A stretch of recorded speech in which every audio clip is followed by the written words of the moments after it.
evening. I'm Elaine Petrocelli, and it is my honor to welcome you to Book Passage tonight to meet Gail Sheehy and to hear her speak. On behalf of the Book Passage staff, I want to tell you how thrilled we are that Gail has chosen to make her one bookstore appearance in the country at Book Passage.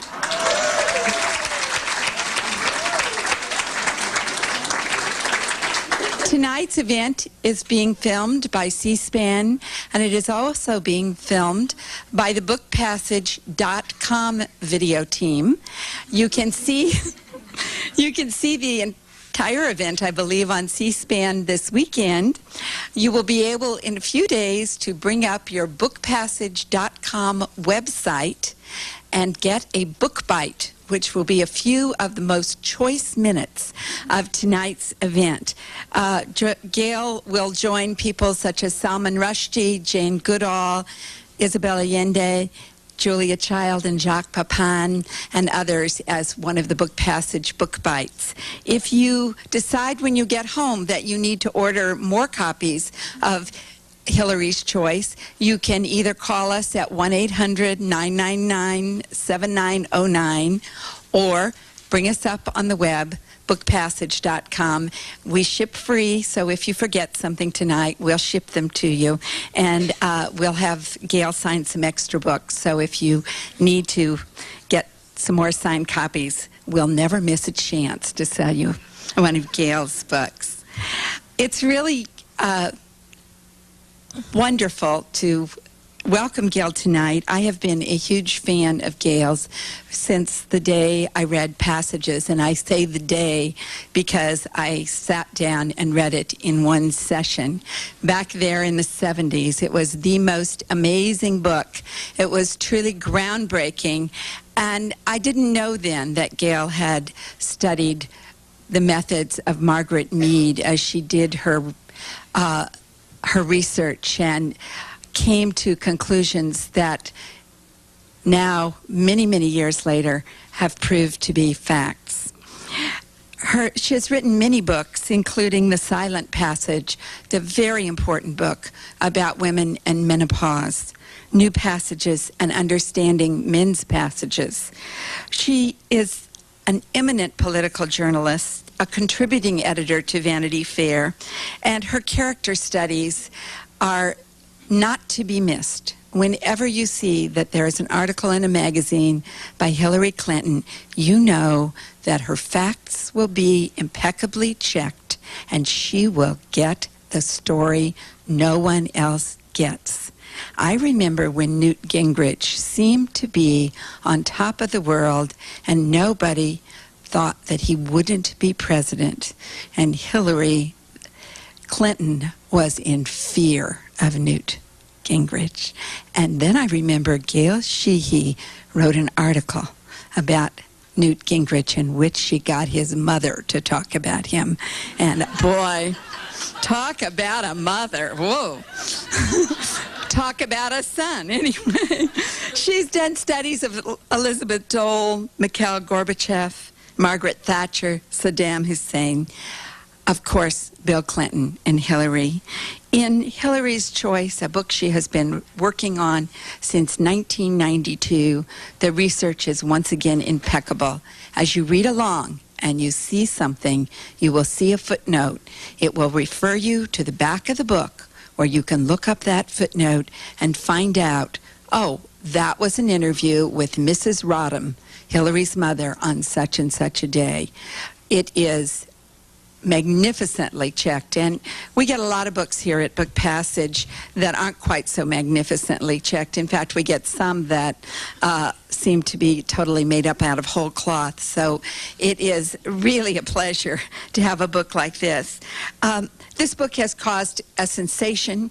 I don't think the White House is loving it, though they really should, because Hillary is humanized in this book. The Seattle Times has recently written, Gail Sheehy has cast her analytical gaze on the First Lady with entertaining results. It is solidly sourced with quotes from friends, former staffers, and family of the Clintons. Coming on the heels of Edmund Morris's bizarre fictional memoir of Ronald Reagan, it is a relief to find pages of reliable footnotes and quotes attributed to real people. And let's face it, she's right. Bill Clinton is stuck in adolescence. They go on to say, she succeeds at what she has done well in previous books. She raises the puzzling questions that we ask ourselves about certain human behavior, and she makes a good run at answering them in ways that provide food for thought. And so it is my honor to introduce you to Gail Sheehy.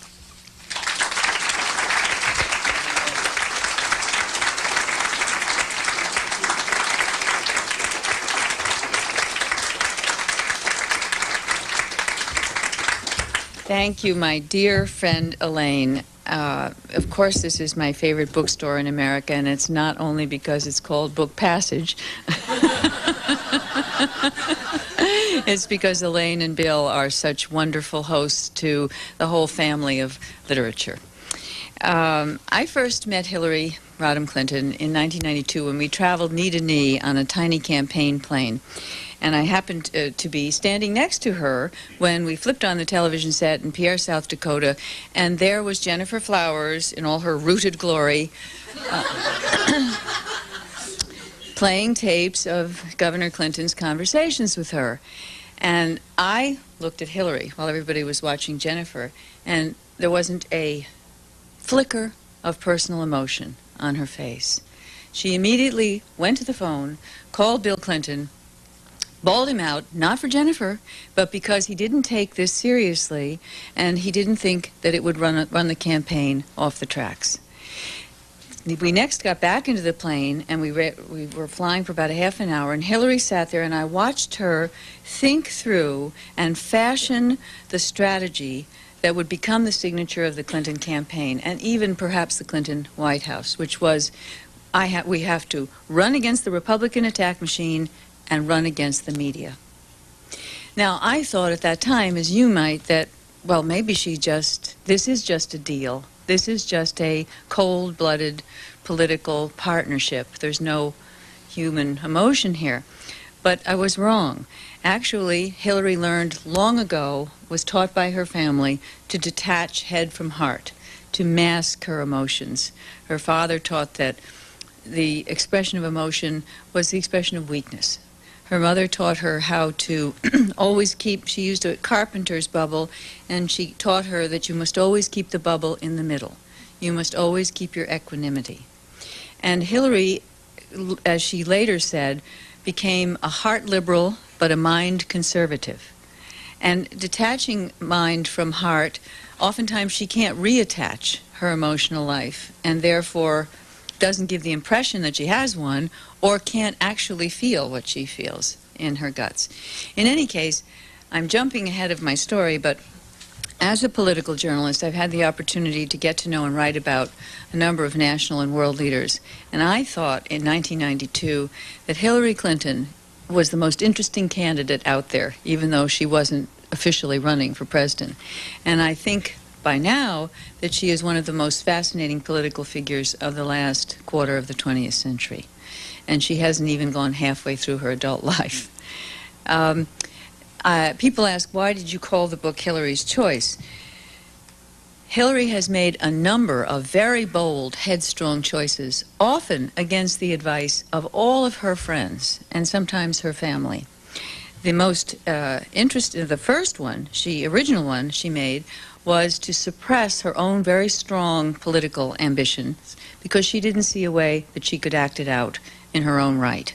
We're talking about 1970. It's hard for younger people to remember that women didn't think in 1970 they could get to the top of any hierarchy, much less that of national politics. She found in Bill Clinton a natural political and romantic soulmate.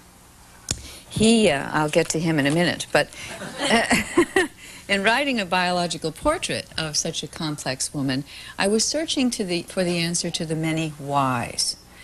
Why did she rebel against her father's Midwestern conservatism and become a liberal social reformer? Why did she dump her first love for Bill Clinton? Why did she throw away a promising career as a Washington or New York lawyer to traipse halfway across the country to follow this rather unpolished Southern man from a rural state? Why wouldn't she give him a divorce when he fell in love with another woman? Why did she insist upon being co-president? Why didn't President Clinton help her to pass health care reform? Why didn't Hillary fall apart over the humiliation of the Monica year? I think most of us would have. Finally, why did Hillary choose to jump into the race for Senate in a state where she'd never lived against a very formidable candidate? Again, against the advice of most of her friends and some of her political gurus. Well, that's a lot of whys to answer, and I certainly didn't come up with the full answer on all of them, but I made a stab at every one of them, and I think if you take the 400 or so interviews that I did and the many times that I have spent with Hillary, mostly informally, and put it together, you see an arc of her life through her choices. And you begin to see repetitions of behavior. So in the next 30 minutes or so, let me tease you with a few scenes from Hillary's extraordinary life. The secret behind her boldness, I think, goes back to the torch passed by the silent generation of mothers who were the mothers of the feminist movement. Hillary's mother, Dorothy, once told me that I was determined no daughter of mine was going to have to go through the agony of being afraid to say what was on her mind.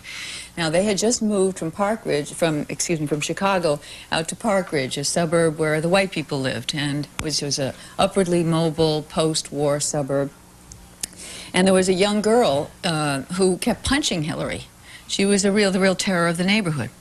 And Hillary would come home sobbing, and finally her mother said, "Listen, there's no room in this house for bullies. The next time you go out, you hit her back." So Hillary marched out, trembling, into a circle of scowling boys and faced this pugilistic girl and punched her in the nose. And she came home saying, "I can play with the boys now." And she began playing with the boys and has been playing with the big boys ever since.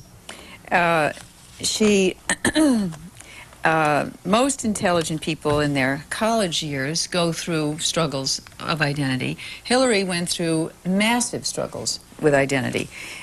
She had chosen to go east to Wellesley College in 1965 against her father's wishes. He said, "It'll turn you into a flaming liberal," and or radical, actually, he called her. She never was a radical. But he wouldn't allow her to travel off campus, even overnight, to Boston for the first 2 years that she was at school, even though he demanded that she bring home perfect grades before he would let her stay overnight. She brought home perfect grades. He still refused to let her stay overnight. So even 1,000 miles away from Park Ridge, her drill master father maintained his role as an inner dictator and his demand for perfection, which Hillary could never quite meet. So the words that she used in letters that she wrote during those years about her college mood were panicked, overwhelmed, exhausted, trying to catch up but feeling forever behind, desperate to do well academically. It's clear that her drive toward perfection and her self-discipline and her overwhelming need for control was evident well before she got into political life or met up with the national media. Her friends emphasize that she has a good sense of humor, and I've heard it and seen it. She can be very warm, very caring, but probably nobody in her class at Wellesley was more consistently serious about their aspirations than Hillary was. Her choosing an identity, she laid it all out. I found a classmate of hers from high school, who had been an intellectual classmate of hers, John Pevoy, now an English teacher, and he told me he had 30 letters from Hillary written over the 4 years at Wellesley, which was just the most magnificent find. So we read them together, and he was able to elaborate and decode. And one of the most striking things about them is how Hillary kept writing about how I'm going to choose my identity. In her sophomore year, she said she went home for Christmas and she went through 3.5 metamorphoses. And she laid out the possible choices: educational reformer, alienated academic, pseudo-hippie, which she never was. She also wondered if she was a misanthrope. Now, a misanthrope is a hater of mankind. And that was very difficult for her to think. But she admitted in the letter she didn't like people all that much. Well, she liked selected people. So she wondered if she could be a compassionate misanthrope. It's so collegiate. But there was a deeply contradictory streak in her, always. And she had an exaggerated sense of responsibility for those less fortunate. She set about in her Wellesley years learning about black Americans. And the turning point for her in terms of her political metamorphosis was the day that Martin Luther King was shot. She had been introduced to Martin Luther King in Chicago by her youth minister. And she burst into the room of a black classmate friend of hers. She slammed her book bag up against the wall and said, "I can't stand it anymore. I can't stand what's happening to this country." And she, at that point, became very interested and committed to the civil rights movement. She also wrote a very poignant and revealing statement in one of her letters. She wrote, "I wonder who is me. I wonder if I'll ever meet her. If I did, I think we might get along famously." I'll come back to that thought. At her graduation, as is well known, Hillary was the first student commencement speaker Wellesley ever had. And when she took the stage, she made this stem-winding speech about finding more exotic and modes of living, ecstatic modes of living. She also said, "We feel that for too long our leaders have used politics as the art of the possible. The challenge now is to practice politics as the art of making what appears to be impossible possible." Well, the students leapt to their feet, standing ovation. Most of the parents sat there stony-faced. It should have been the peak of pride for her family. But her father, at least according to all the eyewitnesses that I interviewed and professors, nobody ever remembered seeing him. If he was there, he certainly didn't rush up to congratulate her. There are no pictures. Nobody remembers him being there. I think that tells you a lot about their relationship.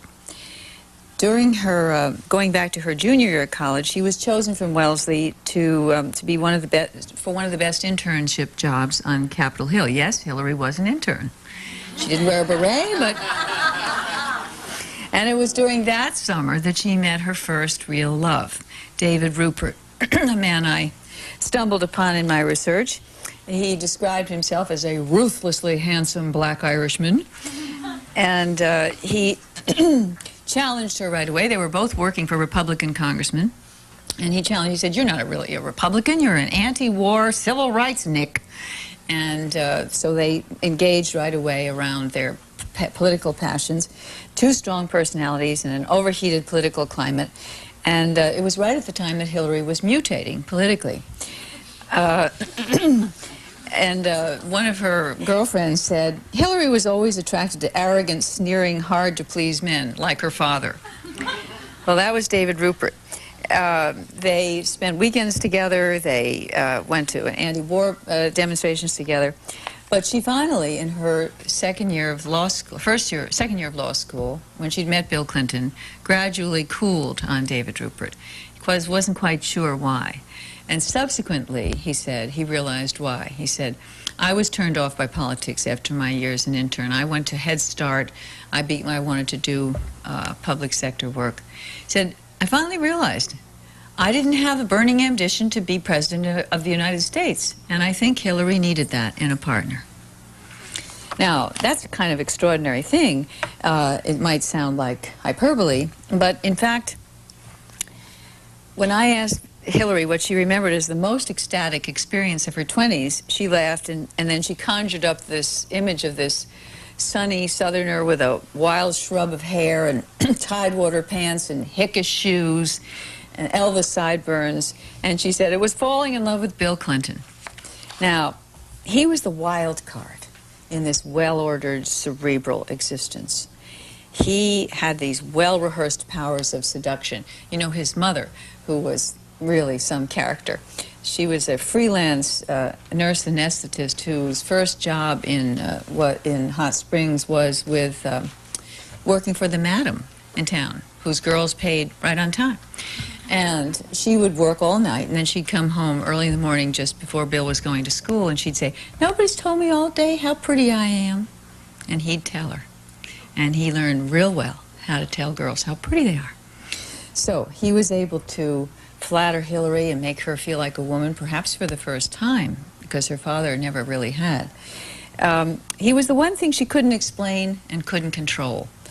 And I think he found the passion beneath the prude. And in contrast to her sharpness, he was Mr. Aura. He loved a good time, and he relied on charm, but he was also brilliant. And the two of them formed a great intellectual, political, as well as personal symbiosis. Now, once Bill went out to Arkansas to concentrate on his congressional campaign, Hillary was working on the Watergate Committee to bring down President Nixon, but she was trying to run his campaign long distance. And she had a wonderful scene with her boss and mentor, Bernard Nussbaum, in which he was driving her home, and she said, "Well, you know, Bernie, I'd like you to meet my boyfriend." And he said, "Oh, really? What's he going to do?" She said, "Well, after he runs for Congress, he's going to become governor of Arkansas, and then he's going to be president of the United States." And this boss was, you know, thinking, I want her to remember what's on those tapes, those Nixon tapes, and she's got these crazy fantasies. And he said, "Hillary, you're nuts. You know, people have to work up to these things. You're crazy to say your boyfriend." She said, "Bernie, I'm telling you, my boyfriend, Bill Clinton, is going to be president of the United States." She got out of the car and slammed the door. Well, years later, Bernie Nussbaum had to say, you know, she had something there. It wasn't long after that that Hillary made the choice to leave Washington and all the promise that she had there to go out and run Bill Clinton's congressional campaign, because her idea was she was going to bring him back to Washington. Well, she got there too late. The campaign was in big trouble. And there's a story in the book, I love this scene, goes back to that night, election night, when he was losing. And the campaign manager and his wife locked Bill and Hillary into their first war room to have a knockdown drag-out about who was really responsible for this debacle. Well, Hillary began attacking the campaign manager. and his wife said, "Look, you know, the real reason this campaign went to hell is we had to spend so much time keeping Bill's girlfriends out of your way. I had to have his college girlfriend as my damn nanny." Well, Hillary then pounced on the campaign manager. She said, "You found him a bedmate while I was in Washington? You set him up with loose women?" And the campaign manager said, "Good old boy, I would never procure women for a man. He can get his own stuff." Well, they began yelling, cussing, throwing ashtrays, furniture, a window was broken. All through this knockdown drag-out, Hillary never pointed the finger at Bill. And who was the only person who didn't say a word in this whole conversation? Quiet as a Buddha stood Bill Clinton. That night, Hillary Clinton may have wondered if her friend Sarah, who had driven her across the country, was right. Was she throwing her life away on a man who couldn't control himself even long enough to win an election? She might have been even more unhappy had she known what that night's loss would cost her, an 18-year detour to Arkansas. 4 years after his defeat in the congressional race, the wunderkind was back and running for governor. And clearly the Clintons were both focused on Bill's political ambitions. But Hillary was the drill master, and the old Arkansas hands told me Bill Clinton wanted to be president, but he didn't have the discipline. Hillary was really the one who kept him in the channel. It was always left up to Hillary to speak for Bill in defeat, and she once even said jokingly, "If I didn't kick his every morning, he would never amount to anything." She made the money, she gave him the political ideas, she campaigned for him, she kept him in the channel, she gave him one perfect child. And when he lost re-election in 1980 and was really in despair, she realized that Bill Clinton couldn't confront his political opponents. He'd had such a confrontational childhood, he just couldn't stand that confrontation. And so she began to go out and fight his political enemies for him. And I have another scene in the book where Governor Frank White, who unseated Clinton in 1980, told me I said, I was ambushed again and again by that Hillary Clinton. He said, she would find out where I was speaking. She'd show up. She'd stand right in the front row. She'd shout questions at me. He said, as soon as I saw her, I knew I had to head for the exit because she put on that trial lawyer face and she'd chop me up.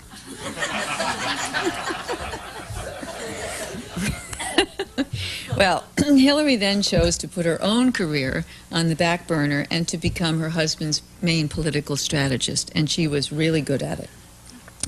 And it gave her, I think, the excuse to live out that part of her identity that she had suppressed, that yearned to be a political leader, but she didn't have to subject herself directly to the pummeling of political candidacy.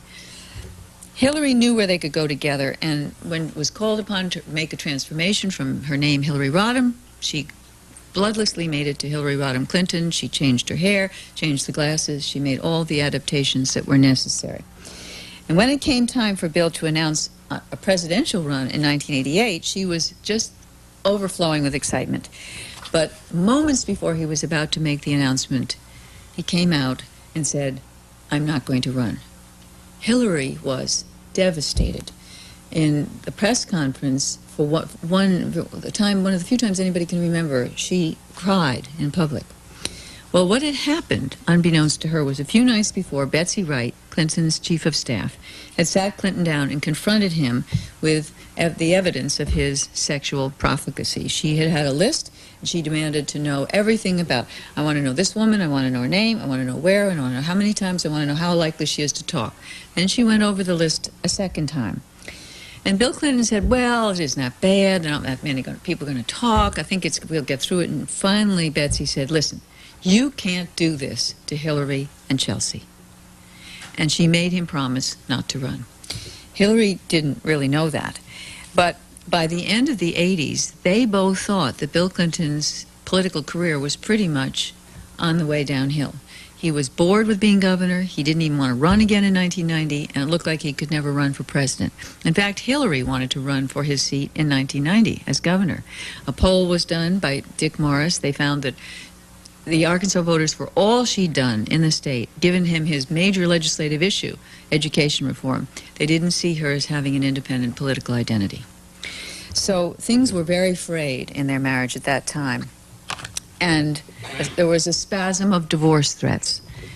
At this point, Bill Clinton fell in love with another woman. And this was different from all the women that Hillary always called the rodeo queens. This was a peer who had a master's degree, an MBA. She had a good job. She didn't need anything from Bill Clinton. She came from a socially prominent family. She was a tall, slim, blonde divorcee with 2 children, and she just loved him for who he was. She didn't care if he was president of the United States. He became obsessed with her. He would call her up to 18 times a day from all his different phones. This went on for a year and a half. There were a number of negotiations between Hillary and Bill Clinton, and by the early 1990, and this comes from a number of sources, including Hillary's pastor, she called him to what they call in the South a come-to-Jesus meeting. And she told him, she took divorce off the table, but she also told him she would not condone an ongoing love affair. And she said what he'd have to do is fess up, admit how desperately he needed her, and if he would recommit to the marriage, she could give him something that nobody else in the world could give him. She could give him a free pass on all the previous transgressions. And that would make it possible for him to run for president in 1992. And that's the way, that was the agreement they made. Now they got back together. You know, I don't mean to say that these are people who are only making a political deal. They loved each other. And right from the beginning, and right up until the Monica year, they would go back and forth between, you know, fighting and calling each other names and sometimes coming to blows. And within hours or even minutes, they would be smooching, kissing, stroking each other's arms, looking into each other's eyes. It's always been a tempestuous match. And why is this important? I don't mean to make you think that this is just, you know, patent place. The Clinton presidency has been inseparable from the Clinton marriage. It still is. When they are getting on really, really well, things go well for both of them. When they are at odds and fighting, we feel it. Things do not go well. When they decided to run for president, and they decided together and ran under the slogan, 2 for the price of 1, it was so exciting. Do you remember that time, how exciting it was? And we thought, wow, an egalitarian marriage. You know, these two brilliant people, they work together, they accept each other as peers. We're going to see something like we've never seen before. Bill Clinton told me, this is going to be even greater than Eleanor and Bill. And I said, well, you know, a lot of people say and have said all along, well, why isn't she the candidate? Does that bother you? He said, no, not at all. He said, 8 years of Bill, 8 years of Hill. And it all seemed so promising. Well, quickly Hillary began to sense she was a lightning rod. And when Bill became president and their dream took shape, it seemed like all that work and all those miles and all those fights and all those narrow escapes had been worth it. But Hillary was impatient by now. Remember, she'd been waiting. And she was fearful that she was going to get gypped out of something she'd paid a big price for. So she wanted to be Secretary of State, she wanted to be Attorney General, she wanted to be campaign manager. Any one of those would have been fine, except that there were nepotism laws. So she then had to settle for a policy role. And it was Bill Clinton's idea to give her health care, representing 1/7 of the American economy. Well, the question is, why didn't health care reform work? Well, there are lots of strategic reasons and that you've already heard, but there's one part that you might not have heard. The Clinton, as I told you, when things go wrong, things with them personally, things don't go right with them politically. Just at the time that Hillary needed Bill Clinton to prepare the way for her in Congress, for her plan, she wasn't talking to him for 4 or 5 months. Why? Because of the Troopergate story. Now, the author of the Troopergate story himself, David Brock, later recanted and sent a letter apologizing for the story to Bill Clinton, saying he realized it had been promulgated by right-wing and paid for, etc. And there was some that was true and lots that wasn't true. But Hillary didn't give up on it. Other people discounted it, but Hillary took it very seriously. And because they didn't talk, her Health Care Security Act never even came to a vote. When the plan died on the floor of Congress, a part of Hillary died along with it. By the end of '94, she was lost. She confided in Dick Morris, I'm so confused. I don't know what works anymore. I don't trust my own judgment. I just don't know what to do. But the thing about Hillary is, she doesn't give up. And instead of pulling back, she pulled back publicly, but she found another way to make a difference, which was to travel around the world and empower women. And one of her greatest moments was when things were at the nadir for her in terms of polls in this country. She went to Beijing for the Women's Conference, and she planted her feet in front of the entire hierarchy of the Chinese Communist leadership, and she lambasted them for suppressing free speech and for forcing abortion of baby girls. And she made that statement that I know you probably all cherish, as I do: women's rights are human rights, and human rights are women's rights once and for all. Well, for women everywhere, it was a rallying cry, and for Hillary, it was a turning point. She came out of psychological withdrawal at that point and began her comeback. Now, when the Monica story broke in January '98, Hillary was able to convince herself initially that Monica's story was pretty much a lie. She was another rodeo queen.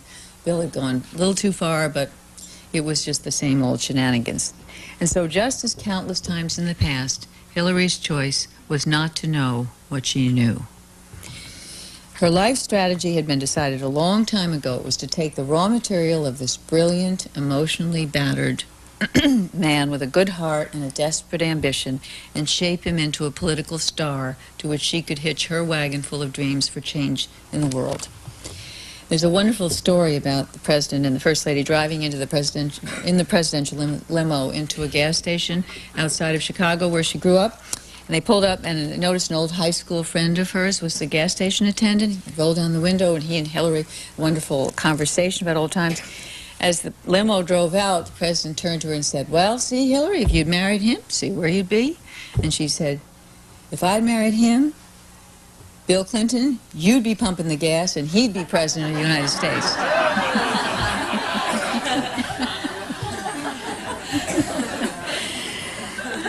The Monica year was, according to one of her confidants, like a death. He said she couldn't live for weeks and weeks, and then the healing process began. The thing about Hillary, again, is she wouldn't allow herself a nervous breakdown. She's not one to pull the covers over her head and just retreat from the world. So she threw herself into the by-election. She went out and re-elected Democrats. She helped get Barbara Boxer re-elected. She was given credit for electing Chuck Schumer. She was sorry she couldn't get to Chicago in time to save Carol Moseley Braun's seat. And the next thing you know, one of the top politicos in Illinois was saying, why can't we run her for senator? Well, then Charlie Rangel heard about it and he said, Illinois? Why not New York? And so then the New York State Democratic Party chairman, Judith Hope, approached Hillary in December of '97 and asked her about it. She was interested, but they had to wait for Daniel Patrick Moynihan to give up his seat. And by the summer of '98, the president was saying, why doesn't she run from New York? And Hillary had an unfulfilled love affair with New York because her father would never let her travel there. Too sinful, too dangerous.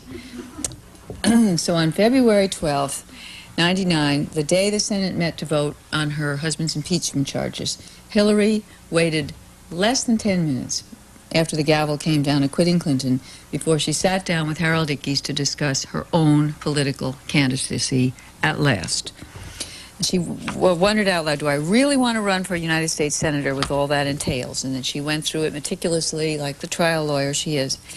Was she fully prepared to emerge from behind the curtain and step onto the stage herself? Well, as Harold Ickes finally told me, for Hillary, it came down to a race for redemption. And she had a lot to redeem. She wanted to redeem the Clinton presidency. She wants to redeem the Clinton family name. She wants to redeem her own failure to deliver on health care. And she wants to redeem her own promise as a political leader. Why one run from New York instead of her home state? Well, New York is now, and Hillary is tired of waiting. There was a telling incident, and I'm almost finished, when she was in Little Rock a year ago attending her church, and her now retired pastor told me this story. She was lingering, chatting with parishioners afterwards until the Secret Service began tugging on her sleeve and saying, the president has radioed, he's ready to leave his Baptist church. And she said, just let him wait. I've waited all our married life. And then she said to her pastor, Ed Matthews, we mimicked the Baptists' call for sinners to come up and ask for redemption. She said, just sing that verse one more time. One more time. Now, she is out there. She has said, yes, I'm running. She is more than a survivor. She's a believer.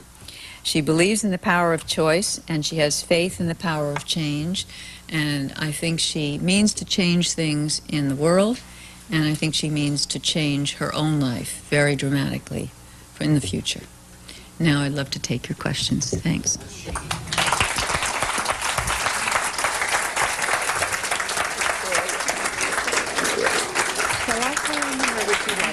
What? You take it. Okay. I see a question way in the back. The man in the blue shirt way in the back? Yes, Ms. Sheehy, you made several references in your presentation to Hillary being a brilliant trial lawyer, or her trial lawyer attack on the governor of Arkansas. She was, I think, named as one of the 100 best lawyers in the country in some publication. Yet I've never seen anything factually written about what she actually did as a lawyer. And when you discussed her career, her path, either you omitted it because it was the subject matter of your book, but what can you tell us about her actual day-to-day activities as a trial lawyer for her to earn this label that she often has as being a brilliant trial lawyer?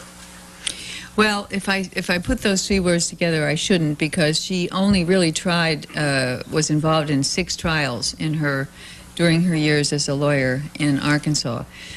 She worked on many corporate cases, her main love during all of those years was as a public interest lawyer with Children's Defense Fund and with the Legal Services Corporation, and she traveled back and forth to Washington very frequently to work on those causes. But you're quite right, she did not have an illustrious career as a trial lawyer. She worked with Vince Foster and on a number of cases, and they were very successful together. But actually, her law firm was always giving her a hard time because she spent so much time campaigning for Bill Clinton, and she wasn't really pulling her weight economically. Yes. Oh, I'm sorry. As you recall, United States Senator Gary Hart of Colorado, in a cover story in the New York Sunday Times Magazine in 1988, defied anyone to prove that he was a womanizer. Could you please tell us, what do you think would have happened in the United States if the media had not taken up the challenge? Do you think it is the right of a journalist to ask Senator Hart or the President of the United States what they do in their own private, personal lives? Well, I wrote about Gary Hart in '84 and again in '88 for Vanity Fair magazine.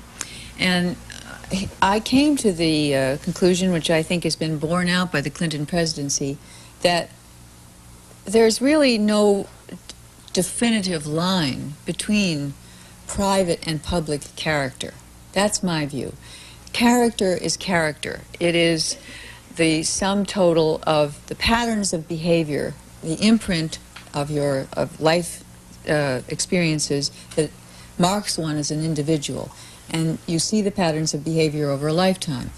In Gary Hart's case, the pattern of behavior was very clear, and it went back to an upbringing in a church that was extremely punitive. He then had to kind of jump over the wall.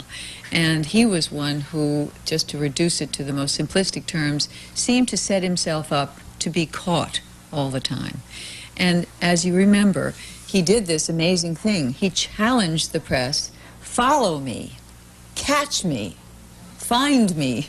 And then he took the girlfriend to the townhouse and walked out and, you know, in front of the cameras, hello, you know. Now, what we learned with Bill Clinton is we had, as a country, decided to give him a pass. And it wasn't unknown that he had a reputation as a philanderer when he ran for president. And of course, it came out and nearly ran his campaign off the ground when Jennifer Flowers brought out the tapes.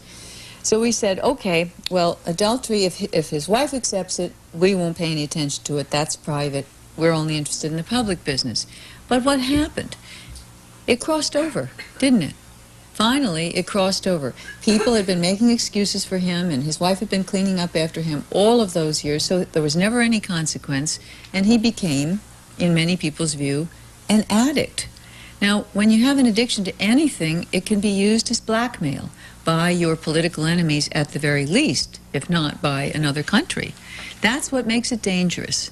Now, every leader has a weakness, but you know, we can't really neatly compartmentalize private weaknesses from the public ethics and the public consequences that they might have. We need to know about them. And so I think if it's part of a pattern of behavior, it's certainly important to have it as part of the exploration of the character of the person who wishes to be our leader.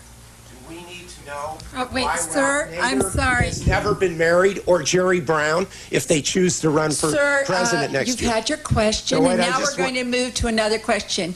Could we come up here with the gentleman on the aisle here? Thank you. I'd like a little help, a little more help, in understanding Hillary's mother, Dorothy. Mm-hmm.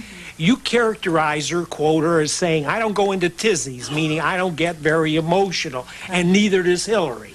Right. And then on the other hand, she's described by you and others, I think, as a very adequate mother who brought Hillary along to many maturations. I mean, she learned to defend herself and so on. Joyce Milton says she's stern and bitter. Yeah. I don't really have a clear picture of Dorothy as an influence on Hillary's life. I understand her dad, the drill master.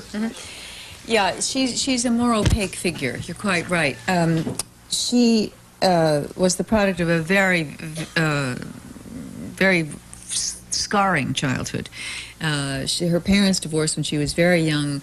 She had to travel across the country in a train at the age of 6, taking care of her 3-year-old sister all by herself. She was passed off to grandparents who were very unpleasant to her, and finally was sent out to board at the age of 15, didn't finish high school. So she never was able to fulfill her promise in any way, and was rather a classic doormat in the family that was dominated by a rather authoritarian father.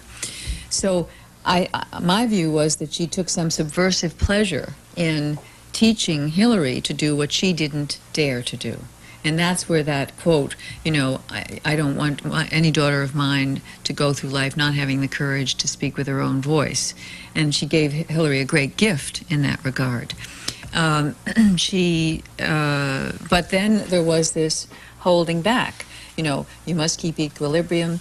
When I interviewed her, and you're quoting from my interview with Dorothy Rodham during the monarchy year, when I said, is Hillary able to unload on you? I know she doesn't talk to any of her friends about this. I know she doesn't talk to anybody, really, about the part of her that's bleeding. And she said, oh, no, we never talk about private things. We never talk about her marriage. We never even talk about Chelsea, except about what college she might go to. I don't get into emotional Hillary never gets into an emotional tizzy, and I don't either. Let's go this way. This lady here. Yeah, you spoke about the negative effects on his ability to govern of Bill Clinton's character flaw as an addict. What, then, turning to Hillary, are the implications of her character flaw as an enabler of an addict? And do you feel that that negatively affects her ability to be a good senator? Well, that's an interesting question. I haven't really put together the impact, what impact her role as an enabler might make as she pursues a Senate career, but I will tell you what I think is more of a problem for her, and it is a problem that many, many successful women have. I have it. I don't have it in the degree that Hillary does, but I think most of us who have achieved some success struggle with perfectionism.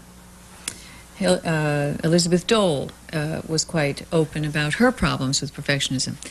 Hillary, given the father that she had especially, has to be perfect about everything all the time. She can't admit any flaws or foibles.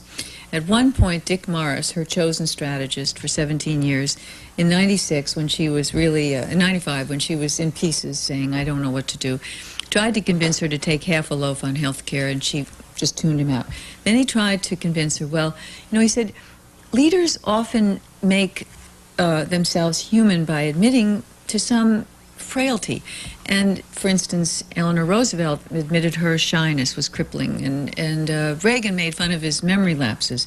And, the public might cut you a lot of slack if you could just, admit to some flaw. And she said, I can't think of any. Right there. Yes. I don't know if there's anything in the book about this, but how does Hillary position these choices with Chelsea? Is there any, how does a mother position the choices that she has made with an intelligent daughter? Well, that's a mysterious territory too, because Hillary has asked, and those of us who write have respected her privacy around her relationship with her daughter. But what I can tell you is, they trained Chelsea very early by role playing how to externalize all of the challenges, how to believe that everything that was said about her father was untrue. A lot was, but some wasn't. How to emotionally mask herself. Hillary transmitted to Chelsea, I think, the same method of detaching head from heart. she also trained her to be, a most curious child, a very intellectually vigorous girl. I sent a researcher to Stanford to sit in on her classes with her. She's studying human biology. She wants to be a doctor, or she likes the idea of combining environmental and sociological concerns with medicine and science. She has a great deal of aplomb, but at the same time, she's also torn in two now. And the most horrible moment, I think, for Bill Clinton and for Chelsea must have been the moment when he had to tell her the truth, even worse than when he had to tell Hillary, because this is his emotional center. And when she came home to the White House that weekend, before he was to make his grand jury presentation on television, he leapt over the men he was lying on the floor playing cards with to embrace Chelsea like an anchor, and then 2 nights later had to tell her that he'd been lying to her mother all of those years. Let's go over here, sir. In addition to the myth that I often hear about her being a successful trial attorney, there's this thing about her being a successful policymaker. And and you mentioned it, at the educational system in Arkansas. And last I looked, they're still competing with Mississippi and Louisiana to be last in the nation in education. Then there was the debacle with health care, where a lot of the complaints from the legislators were a lack of consultation in coming up with it. Mm-hmm. So in a representative democracy, how do you see Hillary being a successful lawmaker? As far as I see, the only thing she's done successfully is using her celebrity as First Lady to get publicity for issues around the world. But can you see her working as a legislator? Yes, I can. And let me just say that it was that she identified educational reform, teacher testing, a whole lot of issues that are now massively popular in every state. She was one of the first people to identify them. She went up to the state legislature in Arkansas and sat around encircled by all those good old boys. There wasn't a single woman in the legislature. And she gave them a 3-hour lecture on the need for educational reform, using her faux Southern accent at that point. And at the end of that, one of the good old boys stood up and said, "Gentlemen, I think we may have elected the wrong Clinton." She was very effective. One of the other things that she did in terms of strategy was she pinpointed the exact moment when George Bush's polls and favorability sunk. He looked like he was unbeatable after the Gulf War, and all the Democratic candidates' potentials dropped out. Suddenly, she saw a 9-point drop, and that's when she told Bill Clinton, "You got to go for it. This is your time." So there are a number of times when she has, she was always, interestingly, according to Dick Mars, pulling Clinton back towards the right during the Arkansas years. She's always thought of as the flaming liberal. She was the conservative on capital punishment. She personally doesn't approve of abortion, although she would always fight for a woman's right to choose. She was more the social conservative than Bill all the way through. And when they came up with the welfare bill, she was being challenged by some of her more liberal and left-wing friends, and she said, "I'm not even going to discuss it with them. This must be done. It's going to be done." So she's had a lot more input than we know, because, for obvious reasons, she didn't want to see. Now, as far as what kind of a legislator she'd be,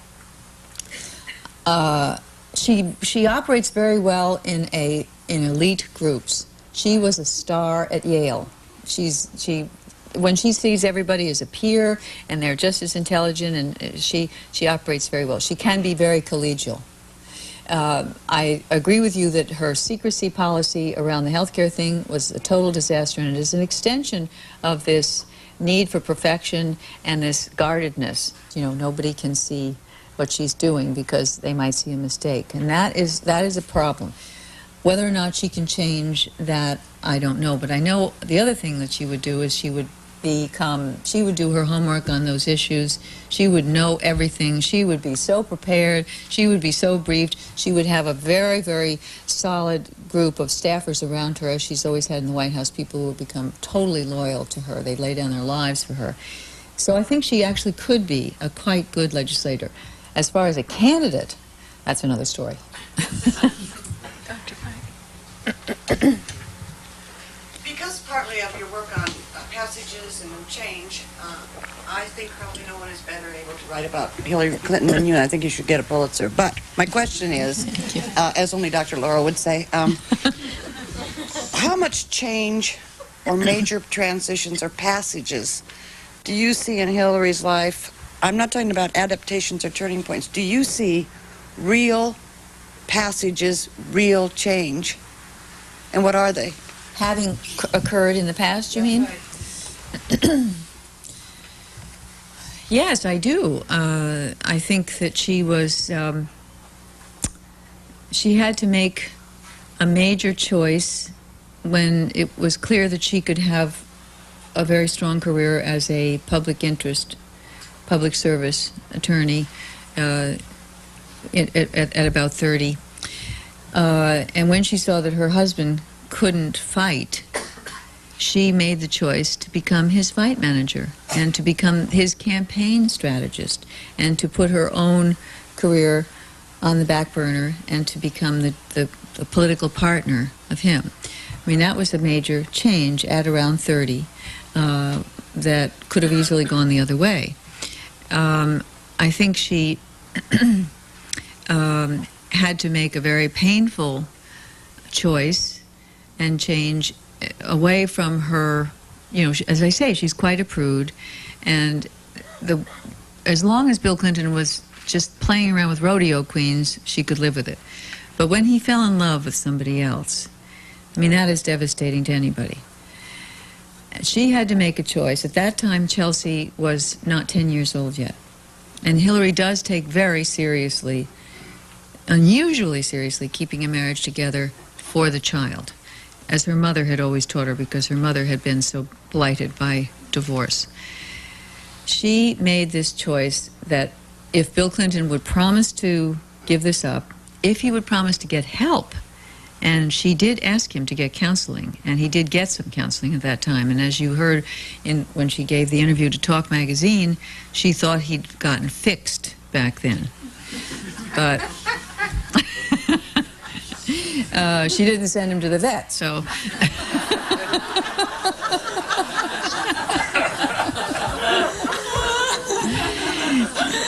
Anyway, I think she, you know, must have fought with herself massively at that point to forgive and to believe that he could change. And as she said, again, in the Talk Magazine article, or not there, but actually to one of my sources, in August of '98, when he finally had to tell her the extent of this Monica relationship, she had to accept that he probably would never change, and she would have to change. And that's what she's in the process of doing. That's what's so exciting right now. She is in major metamorphosis now, trying to find that person who is me, and hoping that she'll get along with her famously. I think we can take just a couple more questions. One here first, and then one more after that. Will you speculate on Hillary's choice to remain married to Bill Clinton? I can only go so far. I only try to tell what I know. And what I know now is that they have declared 2 degrees of separation. It is literally 2 longitudinal degrees between Washington and Westchester. And Hillary is moving into my house. As soon as the Christmas lights are off in the White House, she's on her way up the river. And she's leaving Bill Clinton in one of the largest bachelor pads in America. And she has said on the record, I can't watch him all the time. I have other things to do. So Chelsea is no longer the glue to hold them together because she's now a young woman on her own. Hillary, as I say, is intent upon redeeming herself. And as I understand it from sources, there are very, very hot negotiations going on right now. Hillary would like Bill Clinton to commit to, when he leaves the White House, coming to New York and acting as her number 2. as she has done with him for many years. He's not crazy about the idea. And if anybody can imagine a president sitting in a suburban den in Westchester, making golf dates or whatever kind of dates, and waiting for, Senator Clinton to come home on the weekend to drag him around to rubber chicken political dinners, this is not an enticing prospect. He has to raise $125 million for his library to ensure his legacy. He has to make a lot of well-paid speeches to pay his legal bills. He wants to go to Hollywood and play around a little bit. And he wants to play in a lot of celebrity golf tournaments. So I've said for a long time, and now it's happening, they will live parallel but separate lives. As far as divorce, they have been around this track so many times, I wouldn't for a minute predict whether or not they will finally get a divorce. How many people think they will get a divorce?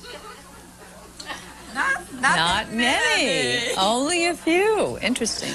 We have time for one more question, this gentleman.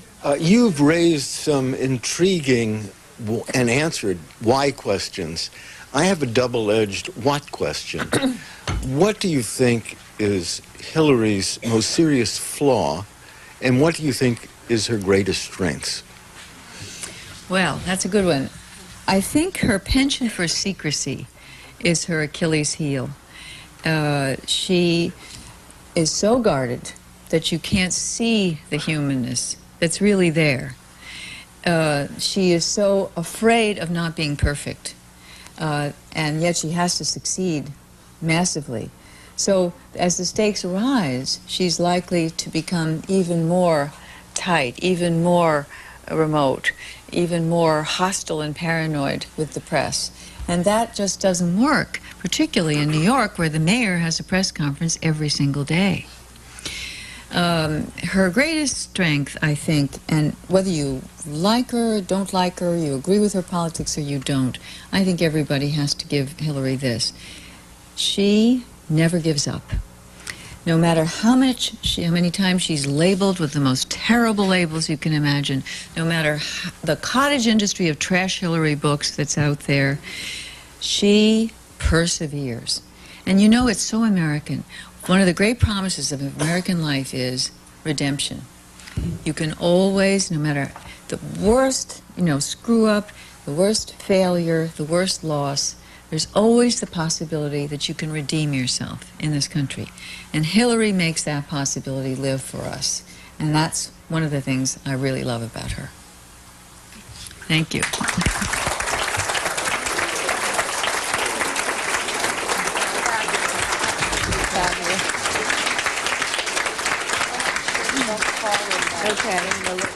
Just a deal. This is just a cold-blooded political partnership. There's no human emotion here. But I was wrong. Actually, Hillary learned long ago, was taught by her family, to detach head from heart, to mask her emotions. Her father taught that the expression of emotion was the expression of weakness.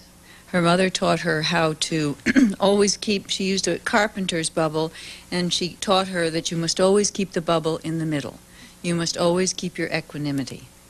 And Hillary, as she later said, became a heart liberal but a mind conservative. And detaching mind from heart, oftentimes she can't reattach her emotional life, and therefore doesn't give the impression that she has one, or can't actually feel what she feels in her guts. In any case, I'm jumping ahead of my story, but as a political journalist, I've had the opportunity to get to know and write about a number of national and world leaders. And I thought in 1992 that Hillary Clinton was the most interesting candidate out there, even though she wasn't officially running for president. And I think by now that she is one of the most fascinating political figures of the last quarter of the 20th century.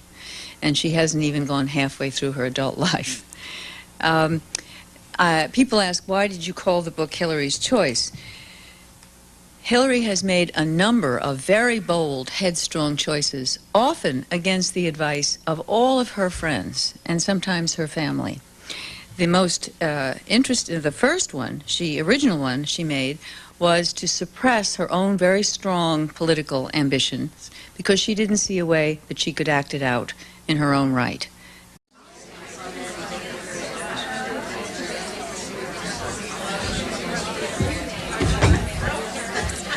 Good evening. I'm Elaine Petrocelli, and it is my honor to welcome you to Book Passage tonight to meet Gail Sheehy and to hear her speak.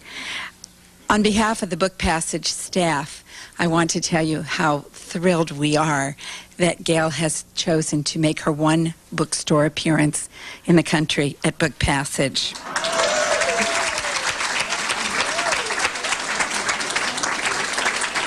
Tonight's event is being filmed by C-SPAN, and it is also being filmed by the bookpassage.com video team. You can see the entire event, I believe, on C-SPAN this weekend.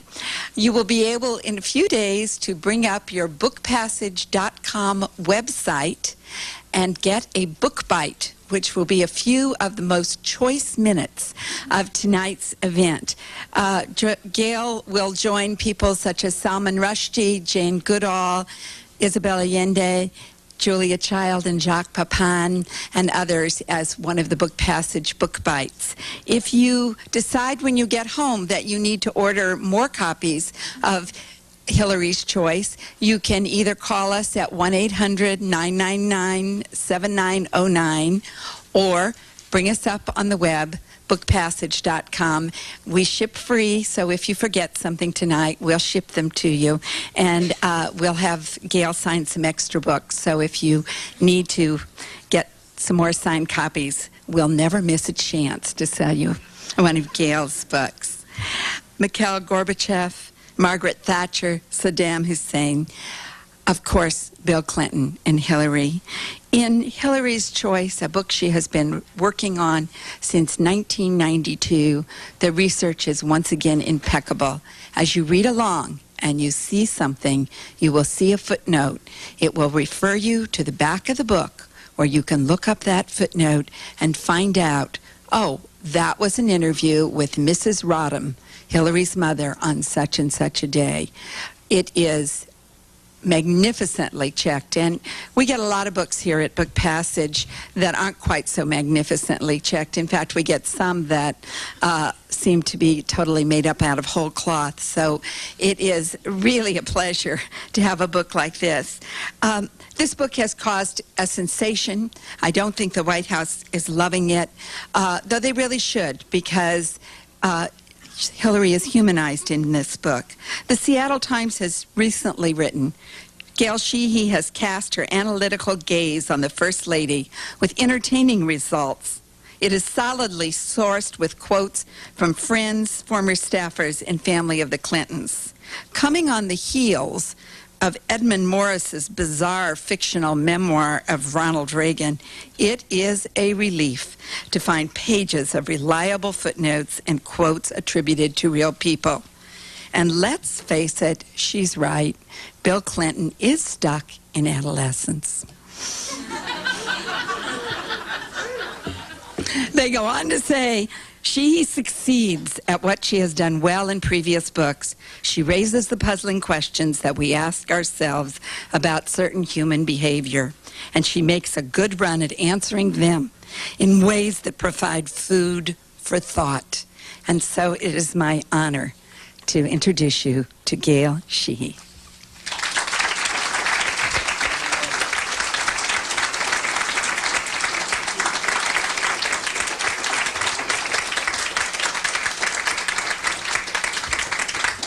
Thank you, my dear friend Elaine. Of course, this is my favorite bookstore in America, and it's not only because it's called Book Passage. It's because Elaine and Bill are such wonderful hosts to the whole family of literature. I first met Hillary Rodham Clinton in 1992 when we traveled knee to knee on a tiny campaign plane.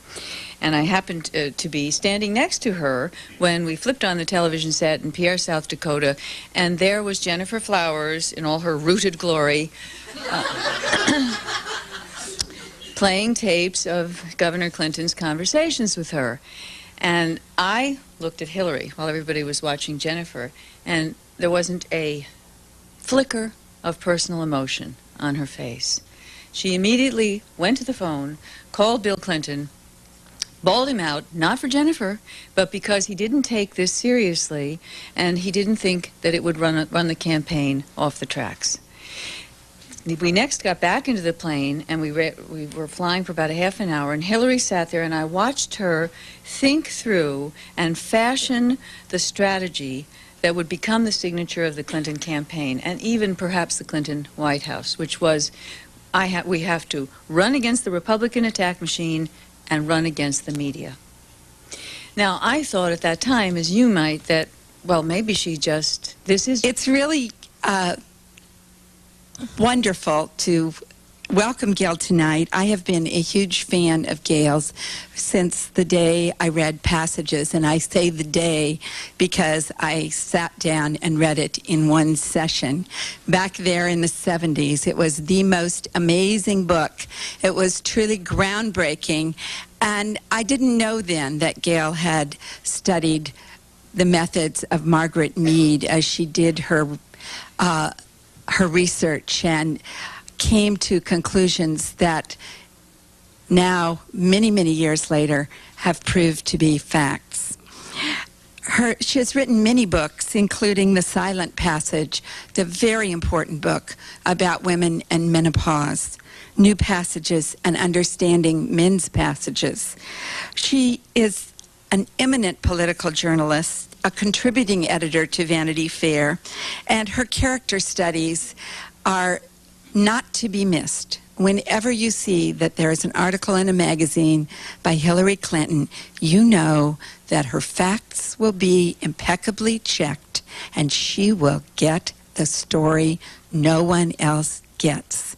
I remember when Newt Gingrich seemed to be on top of the world and nobody thought that he wouldn't be president, and Hillary Clinton was in fear of Newt Gingrich.